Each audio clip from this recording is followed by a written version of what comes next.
परम पिता परमात्मा पूर्ण ब्रह्म सर्व सृष्टि के रचने वाले कबीर परमेश्वर जी की असीम रजा से आप परमात्मा की प्यारी आत्माएं सत्संग सुनने के लिए उपस्थित हुए।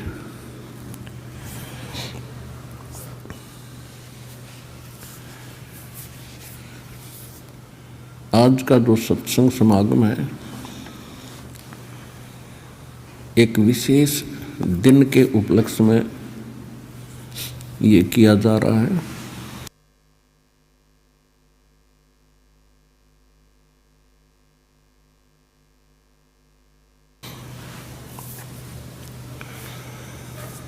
ये फाल्गुन मास की द्वादशी वो शुभ दिन है। इस दिन परमात्मा सतलोक से चलकर आए थे और अपनी प्रिय आत्मा आदरणीय गरीबदास साहिब जी गांव छुडानी जिला झज्जर हरियाणा वाले को ये खेतों में जंगल में मिले थे। एक जिंदा महात्मा का रूप परमेश्वर बनाए हुए थे।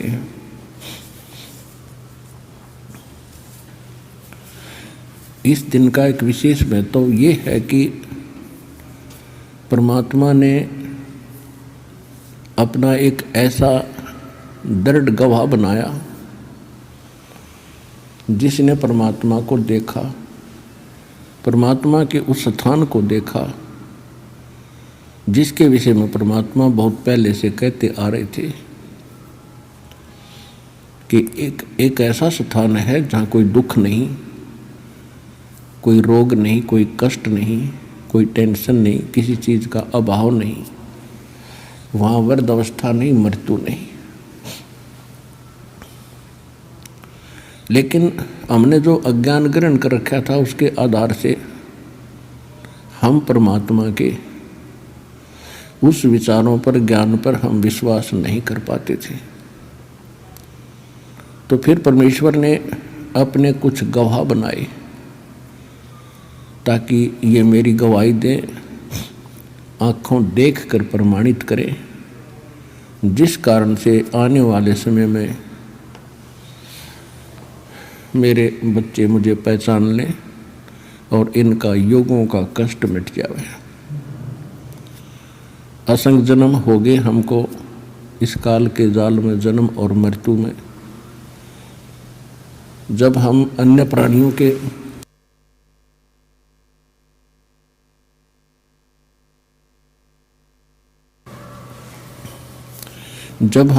प्राणियों के शरीरों में होते हैं, पशु पक्षी जलचर, तो उस समय तो महाकष्ट होता ही होता है और कभी भूल भटक कर हमें मनुष्य जीवन प्राप्त हो जाता है। तो इस मनुष्य जीवन में भी हम महादुखी होते हैं क्योंकि हम शुभ कर्म नहीं कर पाते जो शास्त्र अनुकूल साधना के होते हैं। क्योंकि हमें जो ज्ञान दिया जाता है वो शास्त्र विधि त्याग कर मनमाना आचरण बताया जाता है जो सभी सदग्रंथों के विपरीत होता है। और फिर लंबे समय तक उसी प्रक्रिया में हम रहने के कारण उसको फाइनल मान लेते हैं क्योंकि अपने समुदाय के लोग सभी वही कर रहे होते हैं, जिस कारण से किसी को कोई ऑब्जेक्शन नहीं होता और ना ये शंका होती कि हम गलत कर रहे हैं।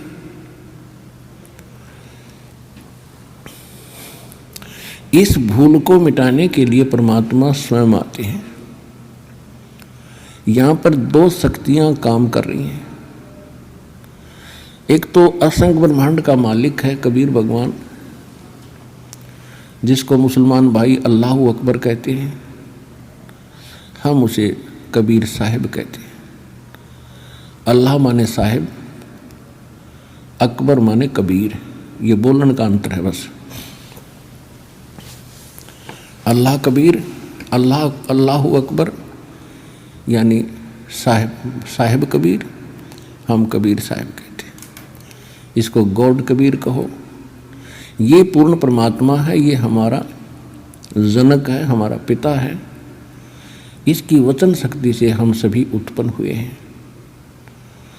वो हमारे लिए दुखी रहते हैं कि किसी न किसी तरह इन भोली आत्माओं को उस स्थान का पता लग जा जहाँ ये रहा करते थे, सुखी थे, कोई कुछ कष्ट नहीं था, कोई मृत्यु नहीं थी, वृद्धावस्था नहीं थी और किसी चीज़ की कमी नहीं थी। और यहाँ दूसरी शक्ति है जिसके अंतर्गत हम फंसे हुए हैं। यहाँ ये ब्रह्म है, सरपुरुष है, इसको ज्योत स्वरूपी निरंजन काल भी कहते हैं। इस काल ने एक ऐसा भयंकर जाल बना रखा है कि जीव को परमात्मा की जानकारी ना हो और जितने कर्म ये करे वो कर्म बिगाड़न के करे, शुभ ना कर सके। और दूसरी, इसने अज्ञान फैला दिया, ये नकली पंथ संत बनवा के, और इन जीवों को ऐसा दृढ़ कर दिया उस अज्ञान के अंदर। जब परमात्मा स्वयं भी आते हैं तो भी हम परमात्मा के उन वचनों पर विश्वास नहीं करते थे। इसलिए परमात्मा परमेश्वर कबीर जी ने अब एक विकल्प खोजा। उन्होंने अपने गवाह तैयार किए कि ताकि ये मुझे पहचाने और मेरे स्थान को जाने, फिर अपने बहन भाइयों को ये आँखों देखा ज्ञान सुनावे। जब हम आँखों देख लेते हैं किसी वस्तु को, फिर हम दृढ़ता के साथ कहते हैं, फिर हम विचलित नहीं हो सकते। और यही कारण रहा कि जिन महापुरुषों को परमेश्वर आकर मिले, जो अपने उन्होंने एक साक्ष्य तैयार किया, साक्षी तैयार किए, उन्होंने फिर सारा संसार एक तरफ और वो अकेले एक तरफ रहे, क्योंकि वो भगवान से मिल चुके थे, परमात्मा को देख चुके थे। गीता अध्याय नंबर 18 के श्लोक नंबर 62 और गीता अध्याय नंबर 15 के श्लोक नंबर 4 में गीता ज्ञानदाता स्वयं कहता है कि अर्जुन, तू सर्वभाव से उस परमेश्वर की शरण में जा, उसकी कृपा से तू परम शांति को और शाश्वतम स्थानम, उस सनातन परम धाम को प्राप्त होगा। सनातन माने सदा रहने वाला, जिसका कभी अंत नहीं होता। और 15वें अध्याय के 4थे श्लोक में कहा है कि तत्वदर्शी संत और तत्व ज्ञान प्राप्ति के उपरांत परमेश्वर के उस परम पद की खोज करनी चाहिए, जहाँ जाने के बाद साधक फिर लौटकर संसार में कभी नहीं आते। और गीता ज्ञानदाता कहता है कि मेरी भी साधना त्याग कर केवल एक उसी की भक्ति करो। अब इसने परमात्मा के डर से ज्ञान कुछ सदग्रंथों में तो सही दे दिया, लेकिन अपनी प्रेरणा से ये संत भेज के, आचार्य और शंकराचार्य भेज के, इसने अपने सदग्रंथों के यानी सिलेबस के विपरीत पढ़ाई पढ़ा दी, और वो फिर एक लोक वेद बन गया। हजारों वर्षों से हम उसी को सुनते और सुनाते आए। उस अज्ञान को हटाने के लिए परमेश्वर को स्वयं आना पड़ता है। ये सन 1727 विक्रमी संवत 1784 की बात है, जिस दिन परमात्मा एक जिंदा महात्मा का रूप बना के अपने निज धाम सतलोक से चलकर छुडानी गांव छुडानी जिला झज्जर हरियाणा के खेतों में जंगल में आकर उतरे सहसरी राय, जहाँ पर आदरणीय गरीबदास साहिब 10 वर्ष के बालक अन्य साथी गवालों यानी पालियों के साथ गौवें चरा रहे थे। उस समय उनकी आयु 10 वर्ष की थी। तो उस समय में कुछ गर्मी बन जाती है जैसे ये मौसम आप देख रहे हो, अब तो थोड़ी वर्षा सी होकर के कुछ ठंडक सी बन गई, नहीं आजकल, पहले और भी खुश्क अक्षेत्र था। गर्मी बन जाती है तो दिन के 10 बजे के आसपास सभी गवाले एक जांडी के पेड़ के नीचे अपना भोजन कर रहे थे। गव्वे इधर उधर चल रही थी, कुछ बैठी थी वृक्षों के नीचे। 10-20 अन्य और पाली थे, 7-8-10, और एक गरीबदास जी 10 वर्ष के थे। वो सबसे छोटे बच्चे वही थे। और वो गरीबदास जी का अपना ही जंगल था, अपना ही खेत थे। गरीबदास जी का मूल गांव करौथा गांव है, जिला रोहतक के अंदर।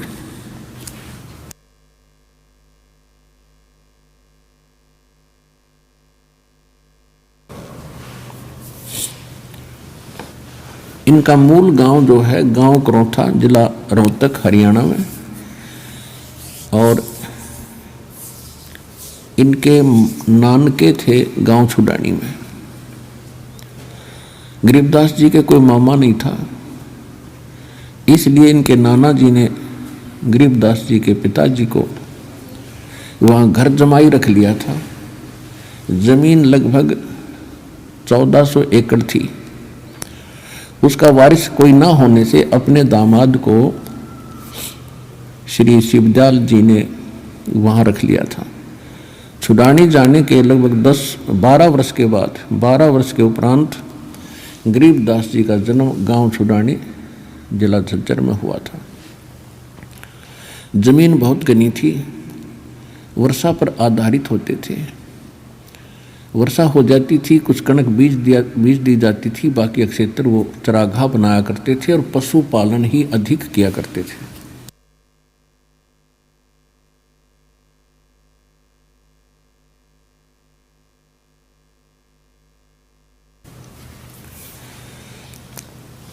उस दिन भी गरीबदास जी पाली गए हुए थे। एक जांडी के पेड़ के नीचे वो खाना खा रहे थे। गरीबदास जी का जन्म सन 1717 विक्रमी संवत 1774 को हुआ, वैशाख पूर्णमासी को। तो ये सन 1727 यानी संवत 1784 की बात है। फाल्गुन उतरते की द्वादशी यानी सुदी द्वादशी, चांदनी द्वादशी, दिन के 10 बजे परमात्मा वहाँ उनके पास एक साधु रूप में आए, जहाँ वो सभी गवाले पाली आहार कर रहे थे, रोटी खा रहे थे। उस समय आतिथ्य सत्कार बहुत होता था, साधु संतों को विशेष आदर दिया जाता था। तो वहाँ गवालों में, पालियों में 50 वर्ष के, 40 वर्ष के, 20 वर्ष, 28, 17 और छोटे बच्चे गरीबदास जी 10 वर्ष के थे। जब परमात्मा उनके पास से निकट आए, जैसे कोई यात्री होता है, तो सभी ने कहा कि महाराज राम राम। परमात्मा ने कहा भाई राम राम। कहा आओ महाराज खाना खाओ। परमेश्वर ने कहा भी खाना तो मैं अपने गांव से खा कर आया हूँ। कौन गांव है आपका? परमात्मा ने कहा सतलोक गांव है मेरा। फिर सभी ने कहा जी खाना नहीं खाओगे तो दूध तो पीना ही पड़ेगा। हम साधु संत अतिथि को बगैर कुछ आहार किए नहीं जाने देते, ये तो आपने स्वीकार करना ही पड़ेगा। परमात्मा आए तो इसीलिए थे। तो परमेश्वर ने कहा भी ठीक है मैं दूध पीऊंगा, लेकिन मैं कंवारी गाय का दूध पीता हूँ। जो बड़ी उम्र के व्यक्ति थे, ग्वाले थे, वो कहने लगे बाबा जी आपकी नीयत नहीं है दूध पीने की, आप तो मजाक कर रहे हो।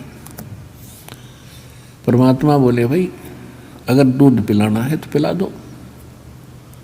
तो कुंवारी गाय का पीता हूँ मैं। इतनी डिस्कस हो रही थी। गरीबदास 10 वर्ष के बालक खड़े हुए, एक कुंवारी गाय ले आए जो 1.5 वर्ष की बच्चिया थी,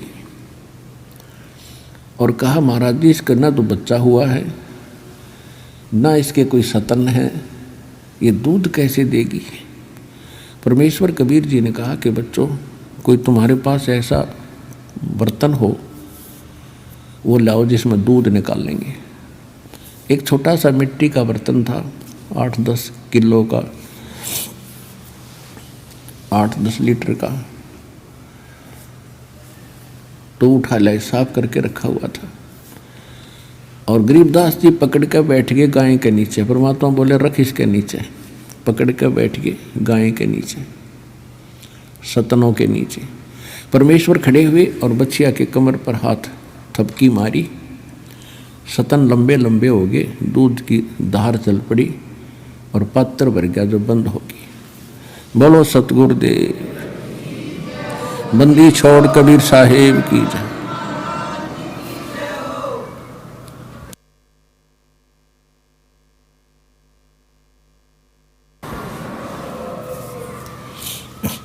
अब गरीबदास जी ने, बच्चे ने कहा कि लो महाराज जी, ये तो आपका ही चमत्कार है,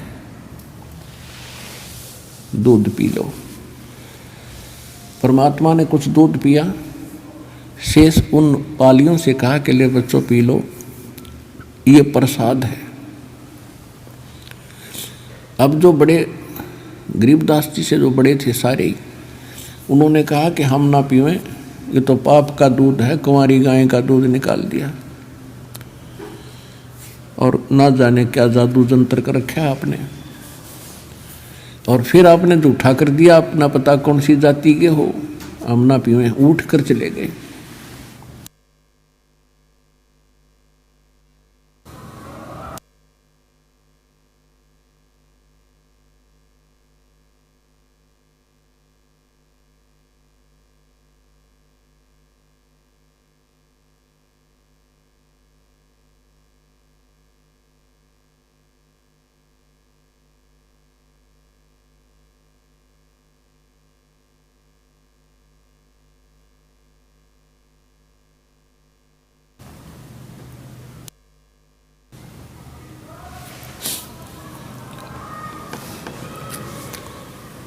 अब गरीबदास जी ने कहा कि लो भगवान मुझे दे दो,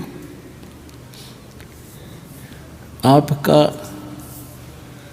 बनाया हुआ प्रसाद कब कब उपलब्ध हो, सौभाग्य है मेरा जो आपका जूठा दूध मुझे प्राप्त होगा, अमृत होगा।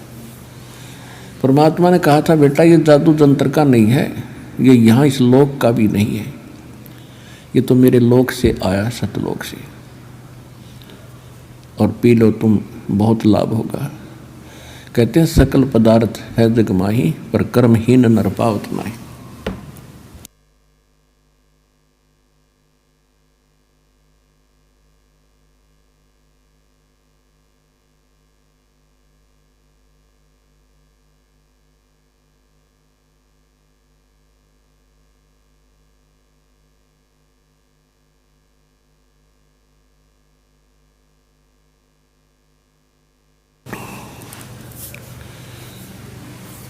गरीबदास जी ने वो दूध पिया, वो सभी चले गए दूर, पाली दूसरे साइड में, गऊओं को भी आंख ले गए।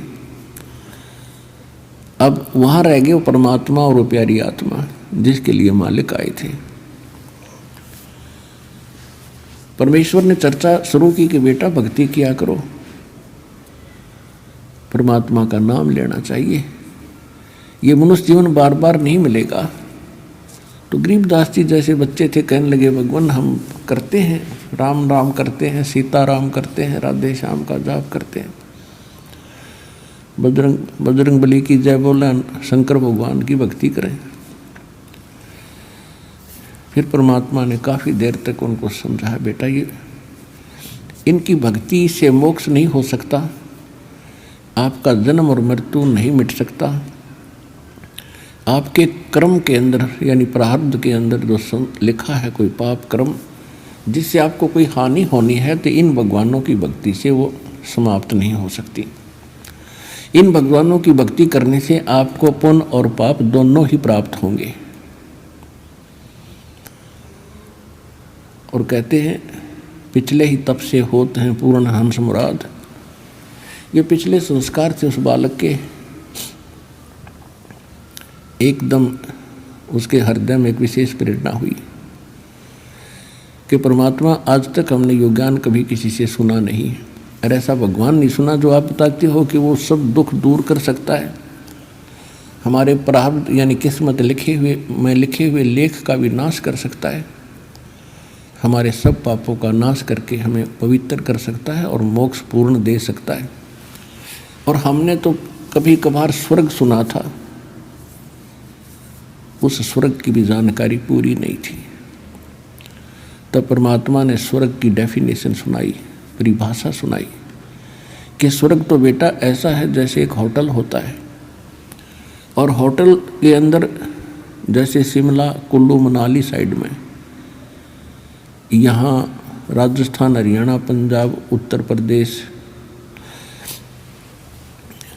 के व्यक्ति जो धनी लोग होते हैं वो महीना 20 दिन, हफ्ता 10 दिन गर्मियों के समय में वहाँ चले जाते हैं, अपनी जेब में पैसा ले जाते हैं 50,000 60,000, कमरा किराए पर लेते हैं, होटल में खाना भी सब सुविधाएं उपलब्ध होती हैं, सैर सपट्टे करते हैं, कोई काम नहीं होता क्योंकि उनका वहाँ कर्म क्षेत्र नहीं है, वो अपने धन को ही व्यय कर रहे हैं, वहाँ उनको सुविधा खूब प्राप्त है, कोई काम नहीं, लेकिन उनकी जेब कट रही है, उनकी पूंजी नाश हो रही है जो लेकर गए थे, और जिस समय वो पूंजी समाप्त हो जाएगी वो स्वयं वहाँ से चले आएंगे। अगले वर्ष हो सकता है ऐसा लाभ ना हो जिससे 50-60 हज़ार रुपये सेव हो जाए, बचत हो जाए, तो वो अगले बार वहाँ भी नहीं जा सकते, यहीं रहना पड़ेगा। ठीक इसी प्रकार ये स्वर्ग है। स्वर्ग में भक्ति के धनी व्यक्ति जाते हैं, वहाँ कोई काम नहीं, लेकिन आपके पुण्य वहाँ जमा हो जाते हैं, जो भी खाओगे पियोगे इच्छा करोगे आपको प्राप्त होता रहेगा, लेकिन आपका बैलेंस लेस होता रहेगा, और जिस समय आपके पुण्य समाप्त हो जाएंगे आपको ज़बरदस्ती वहाँ से नरक में डाल दिया जाएगा,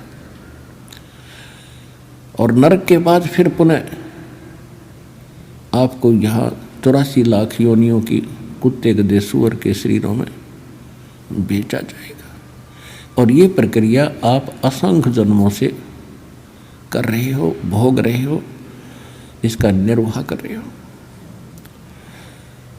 जहाँ से मैं आया हूँ वो एक ऐसा स्थान है जहाँ आप पहले रहते थे,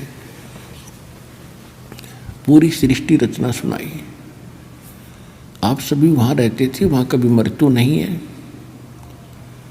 वहाँ कोई चीज़ का अभाव नहीं है, और यहाँ आपने आज चाहे कुछ भी सुविधा उपलब्ध है आपको, कितने आपके पास ज़मीन है, चाहे राजा बने हो, ये तो आपके पास रहनी ही नहीं है, मृत्यु के उपरांत ना जाने कहाँ पटकेगा ये काल उठा के। और जिस माया को आप आज अपनी मान रहे हो, इसको आपके नाना जी के पिताजी भी अपनी मान रहे थे, और उसके पिताजी भी अपनी मान रहे थे। अब वो कहाँ है भाई? अब वो कहीं गधे कुत्ते बनकर घूम रहे हैं। तो परमात्मा ने गरीबदास जी को समझाया,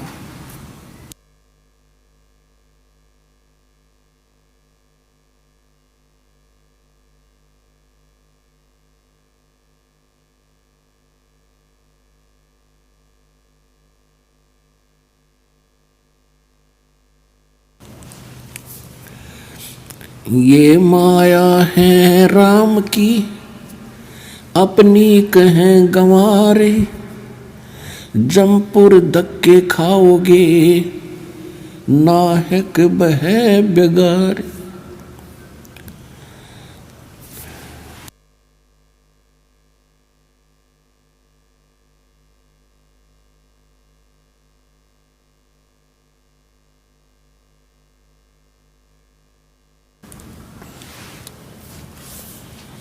पूंजी साहूकार की ये बंजारा संसार।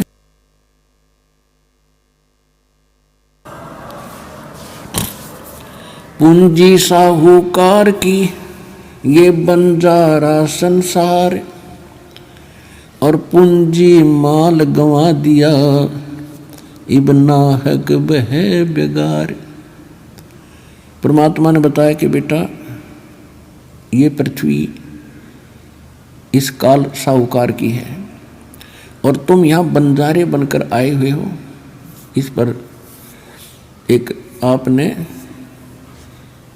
इससे लाभ उठाना था कि अपना निर्वाह भी करते और मोक्ष के लिए